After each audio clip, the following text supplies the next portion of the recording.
Sport Express avec Samsé. Samsé, bravo les hommes en bleu.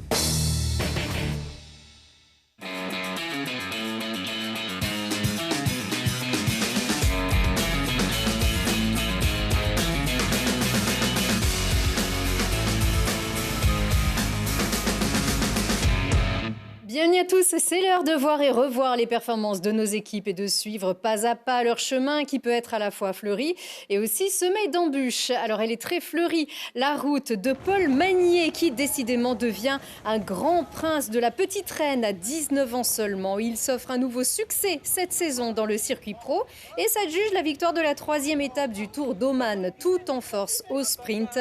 Le Varsois est le plus jeune coureur français à avoir remporté une course chez les pros depuis Jacques Anquetil. Et il était le 7e coureur à s'imposer lors de sa première course disputée chez les pros depuis 1997. On en reparlera très vite.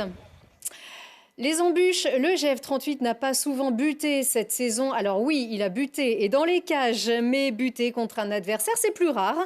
Pour la 4e fois seulement de la saison, les footballeurs grenoblois s'inclinent et le sort de cette 24e journée allait être fixé dès les premières foulées sur la pelouse des Girondins de Bordeaux. Vipotnik marque pour Bordeaux, opportuniste, 13e de Ligue 2, tandis que Grenoble, 3e, s'octroyait de nombreuses occasions et développait du bon jeu. Grenoble aurait pu égaliser plusieurs fois, mais a su neutraliser également les intentions de Bordeaux. Le GF38 reste sur le podium 3e de Ligue 2 avant un nouveau déplacement ce samedi à 3, 16e du classement.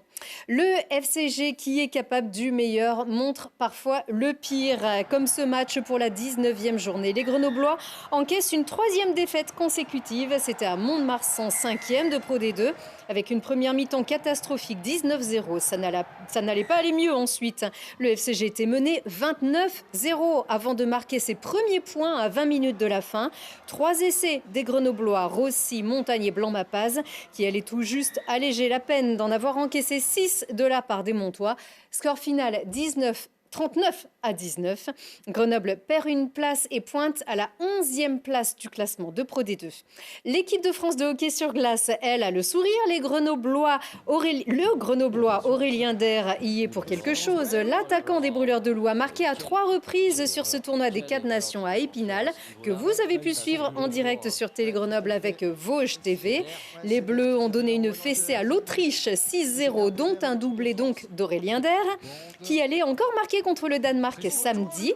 Les Danois qui se sont mieux accrochés à cette équipe de France, emmenée par son capitaine Sacha Treille, avec encore Adèle Coudry et Pierre Crinon dans le rang tricolore. Victoire 5-4 des Français qui remportent ce tournoi des 4 nations. Et le succès tient parfois à des choses toutes simples. Écoutez, Aurélien Der interrogé après son doublé de vendredi soir. J'ai juste du plaisir, franchement, je me suis pas pris la tête ce soir. C'est vrai qu'il y a une petite génération de jeunes et ce soir, je me suis juste amusé comme j'essaye de faire tout le temps et ça a marché. Voilà le plaisir et les Bleus qui montrent un beau visage avant le championnat du monde qui se déroulera au milieu du mois de mai.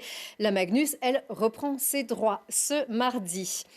Les favoris n'ont pas tremblé, contrairement aux spectateurs du Grenoble Tennis Padel. 2 finales magnifiques et pleines de suspense ont ponctué la quinzaine internationale.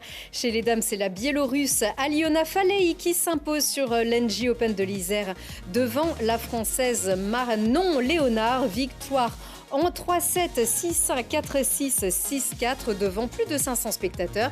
Chez les messieurs, c'est le Français Clément Chidec, 511e mondial, qui gagne le trophée de la ville de Grenoble devant Antoine Hoang, 6-3, 2-6, 6-3.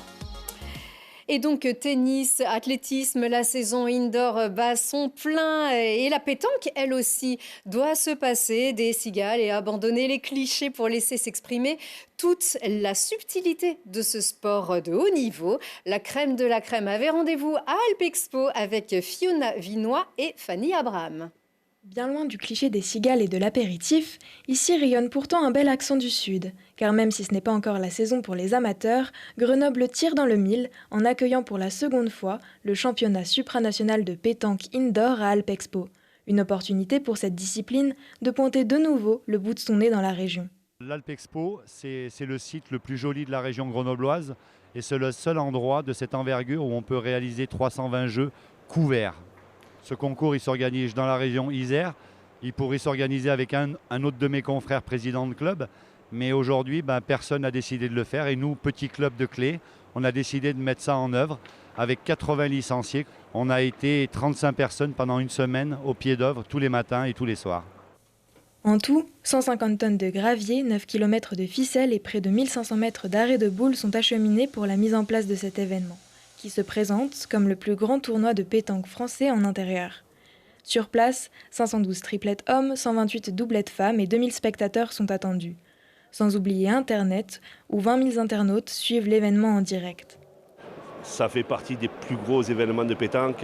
Réunir 512 équipes dans un tel lieu, et ils ont fait complet en 8 minutes, c'est quand même exceptionnel.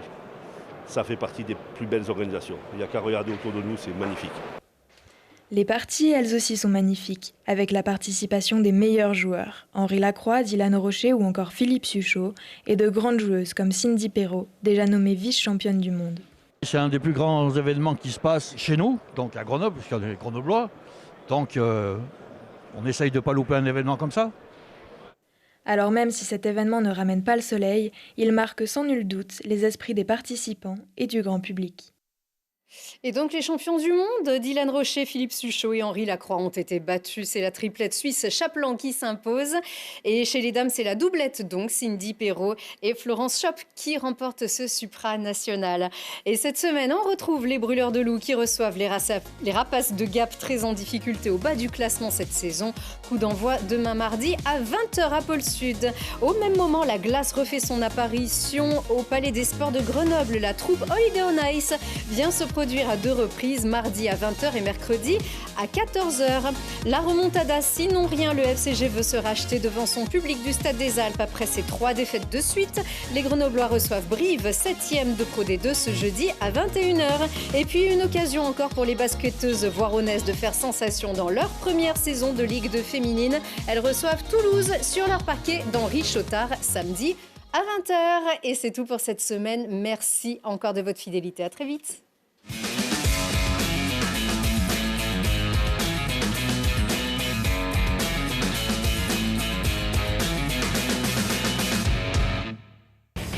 Sport Express avec Samsé. Samsé, bravo les hommes en bleu.